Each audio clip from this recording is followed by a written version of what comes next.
Hey, what's up guys? So let's take a look at the Botslab G980H. This is a dash cam that has some dedicated side-facing cameras here like this on both the left and the right-hand side. And so this is a 4-channel dash cam that can record not only front and rear like a traditional dash cam, but it also means that it can capture inside the vehicle as well as off to either side. This way you get more of that 360-degree coverage in case something happens while you're driving or while you're parked. Maybe somebody wants to break into your car while you're gone, or you wind up getting a door ding. And these side cams are also really nice in case maybe you have an encounter with law enforcement. You know, maybe you get pulled over and license and registration, please. Now you've got the dedicated cameras here to record yourself, your passenger, as well as law enforcement, regardless of what side they want to approach here in your vehicle. Now this design here with the add-on cams attached to the main front camera is a little bit different than what I'm traditionally using here, where I've got my main front cameras here like this, and then I've got some separate interior cams that can record here inside the car, but are also ultra wide to help record the sides, while also keeping these cameras in a more optimal position right up here, and then the front camera's kind of hidden behind my rear view mirror like this.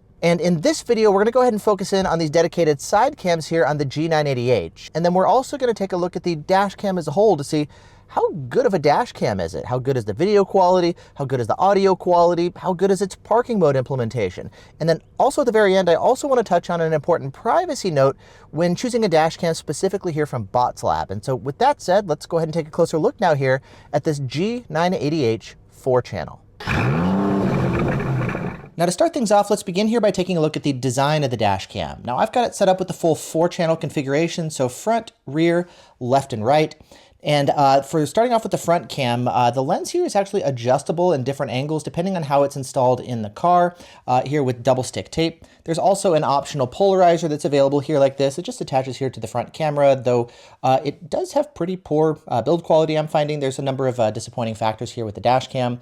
Speaking of which, they advertise it as a 4K dash cam, but this is not a 4K sensor, which we'll touch on here in just a moment. The rear cam is going to be a barrel-shaped dash cam here like this. You've got your standard double stick tape. Then flipping it over here, as you can see, we have all 4 cameras hooked up. And you can actually see all of the dash cams here at the same time. So here's the front, here's the rear, here's the left, and here is the right. Now these cameras here are also adjustable. You can have them pointing inside the car, off to the side at 90 degrees, or even somewhere in between. I personally like to have it somewhere in between. That way I can capture maybe the inside of the car, the passengers, as well as off to the side windows too. Then resolution-wise, these are going to be 1080p cameras, just like the rear cam. And then the front camera like this, it's sold as either like a 3K or 4K option, depending on how many cameras you've got hooked up. Right now, I've got it set up with all 4 channels, so you see it says 3K right there in the corner. And if we go here into the settings, and if we take a look at the resolution, you can see it says 3K for the front and then 1080p for all of the other options. Now they also sell the same dash cam as a 3-channel model where they remove one of the side cams and they leave on the other one that you can run here as an interior cam. Now when you do that, you do have the option here to run it as a 4K dash cam. And if we take a look here in the settings, you'll see that it says now 4K for the front and 1080p here for the other 2 cameras. Though again, this is not going to be a 4K capable dash cam. That's different if you go for the 2-channel version, which is just front and rear. For that model, they use a different front image sensor. It's the Sony Starvis IMX415, and that actually is a 4K sensor. Now, when you buy it with a 3-channel or 4-channel configuration, it does come with a different front image sensor. It's the SmartSense SC501AI.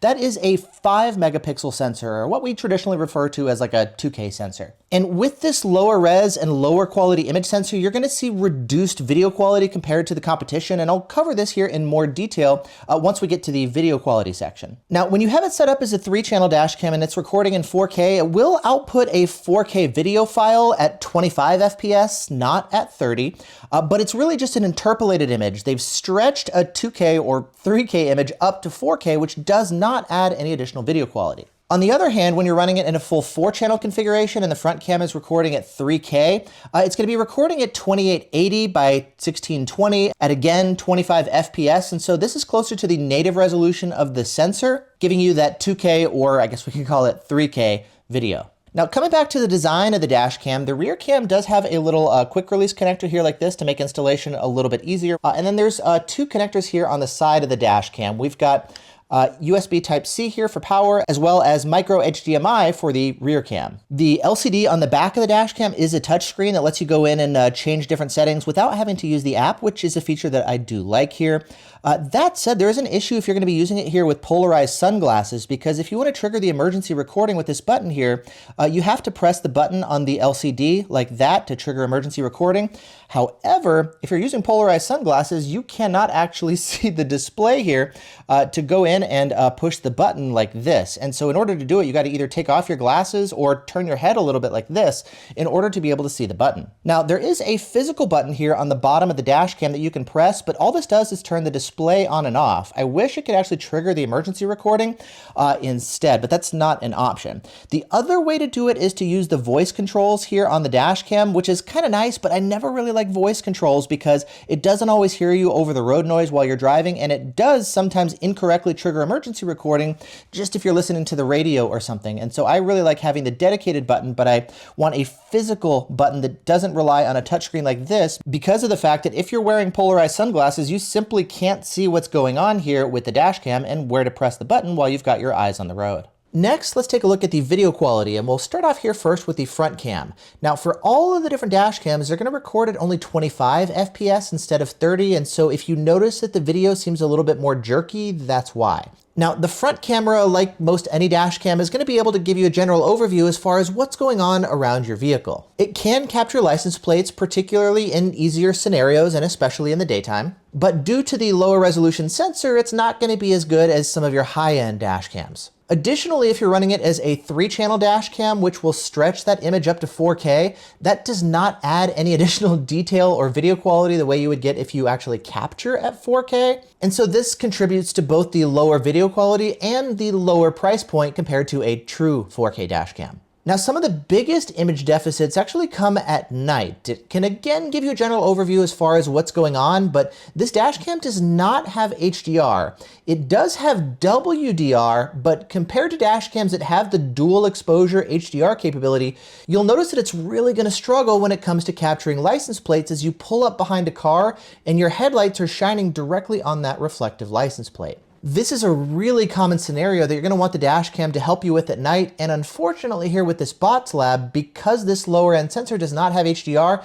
it's just not going to be able to reliably help you capture those license plates. Then moving on to the rear cam, it's going to record here at 1080p, and again I noticed the video quality is definitely pretty poor. Now, the optimal situation is again in the daytime when a car pulls up right behind you nice and close, and so you're able to capture that license plate. But I find that in less than optimal conditions, this is where I find it start to struggle way more than other dash cams. And I don't think it's just due to its lower resolution.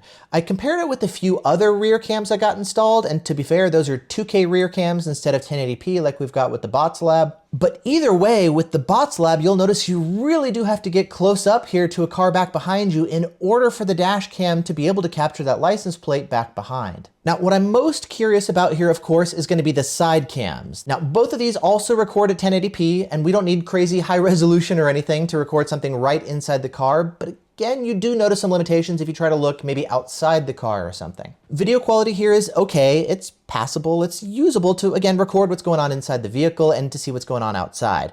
I do notice that because it does not have an IR filter on the interior cams, black clothing can sometimes show up as purple depending on the quality of the fabric. And then at night, thanks to the infrared LEDs around each of the side lenses, you do have the ability to light up the inside of the car and record what's going on inside the vehicle. Now, those LEDs are not designed to help record what's going on outside. That's what things like streetlights and headlights are for. But again, the dash cam can help you record off to the sides here, which is really one of the main appeals of this dash cam. Now, personally, I kind of like the all-in-one ultra-wide view of my traditional interior cams. It can record the inside of the car and off to the sides in one single video file. But this is definitely a nice capability that helps you get that interior and side coverage here from the dedicated side cams. It does make the front cam bigger and bulkier and blocks more of your visibility up ahead. But the benefit is it does make the installation here easier when the side cams are connected here to the main front cam. And adjusting the angle of the different side cams, my favorite field of view is having the two kind of record the driver and the passengers and the interior of the car a little bit, and then also trying to angle them out to get the side windows as well. And having the customizability here with these dedicated side cams lets you angle them exactly where you need, depending on the shape and size of your specific vehicle. Next, let's do a quick audio test here with the dash cam so you can hear how well the microphone can pick up my voice over the sound of the road noise, for example. I'm doing about 40 miles an hour, maybe 45 or so, and this is what the microphone sounds like here from the dash cam. And here's a quick sample of what the audio sounds like when it's raining out. So there's a little bit more noise from not only the road, but also the rain on the windshield. Maybe not the normal thing that we test, but here in Seattle it rains quite a bit, so I figure we'll just do a quick sample of this here as well. Next, let's take a look at the parking recording modes and how useful a dash cam is like this with these side cams at recording what's going on around your car. And if we take a look here at the parking mode settings, there's two main parking modes. You've got Sentry mode here, which is going to give you motion detection as well as impact detection, and you have a time-lapse video mode. Now, traditionally, the motion detection and impact detection are going to be my go-to options. And with the front cam here, the motion detection actually works really well. Additionally, that'll also trigger recording on the other cams as well, so you get that side and rear coverage too. That said, I've also noticed that the motion detection will sometimes trigger unnecessarily. Pedestrian detected. But I think the bigger issue is the fact that these side cams here and the rear cam do not actually work for motion detection. And so for that reason, if you're buying this to record in case of like a police encounter or something, this dash cam will not trigger when the cop is standing next to your car. Additionally, the G sensor for the impact detection doesn't work very well either. I was able to enter my car and crawl around inside the car without this Botslab cam ever waking up and beginning recording. And so unless somebody like really hits the camera, the impact detection is not going to trigger the dash cam either. And so without good motion detection recording here on these cams, I think it really kind of defeats the purpose of choosing this specific model. Now, if there was an impact detected while you were gone, the dash cam can actually notify you of that next time you get back in the car. But because the impact detection doesn't work that well in the first place, I found myself not really benefiting from this feature. Now, the other option is to switch to the time-lapse recording mode here like this. This way, the dash cam is going to be continuously recording everything while you're parked from all four of the different camera angles. The obvious downside, though, is the fact that it's going to be recording this sped-up video and with no audio. And so you can see this sped-up video of what's going on, but you do not get any audio recordings, again, in case maybe a cop pulls you over or something. And so for this reason, I don't really see this as being a viable option here to get your parking recording, especially if you really want to get these side cams working while you're parked too. There's also some other minor annoyances, how like you've got this screensaver right here, which can show the clock while the dash cam is idling and just recording in the background. But in case of daylight savings time, there is no option to actually change the hour here. The only option here when the time is off by an hour is to go into day and time, and then we're going to be changing the time zone directly. There is no option for like a 1 hour DST offset. So there's little things like that that could be nice to have them improve. But I think some of the biggest issues are things like the substandard video quality and the parking mode implementation. Now, the G980H also has Wi-Fi built in, and so you can pop up its Wi-Fi hotspot and connect to it here from the dash cam. That way you can do things like live stream the video directly from the dash cam to the phone, both the live video and the previously recorded video, as well as go in and change the different settings of the dash cam. And even though there's an LCD here on the back of the dash cam, I find it really useful when maybe like installing the rear cam, for example. This way you can get it installed on the rear window and then just use the phone to make sure you got the rear cam aimed exactly where you want. Additionally, you can go and replay or watch the previously recorded video that's been saved on the memory card while you're driving around. Now, as far as transfer speeds, it's got 5 gigahertz Wi-Fi built in, and they advertise about a 10 megabyte per second transfer speed, but we can try downloading a video here real quick. And let's go ahead and start downloading, and I'll just put here on screen how long it takes to download this roughly 150 meg front cam file. And so it's not crazy fast or anything, but it is definitely still usable. Personally, though, I still like taking the memory card out of the dash cam itself like that and then just popping it directly into the computer. And then as far as the dash cam settings, you can, of course, go in here and adjust the different dash cam options here, the different settings, instead of going in right there. And then resolution, as we talked about before, you can see we've got 3K, 1080p for the others, or I guess you can do 1080p here for the front cam if you want. 4K for the front cam is only going to be available if you disconnect one of these add-on cams and you run it as a 3-channel or less setup. And using the app, we also have the option to go in here and update the firmware, which is definitely convenient. Looks like I've got the latest firmware right now, so when I try to update it, it's not going to actually let me load in anything newer. Now, as for this app, I do want to mention a specific privacy concern when you're using anything here that's created by Botslab. You see, Botslab as a company here, they make a number of different products, everything from dash cams for the car to security cameras for the outside or inside of your home. And this company is actually a sub-brand for a Chinese company called Qihoo 360.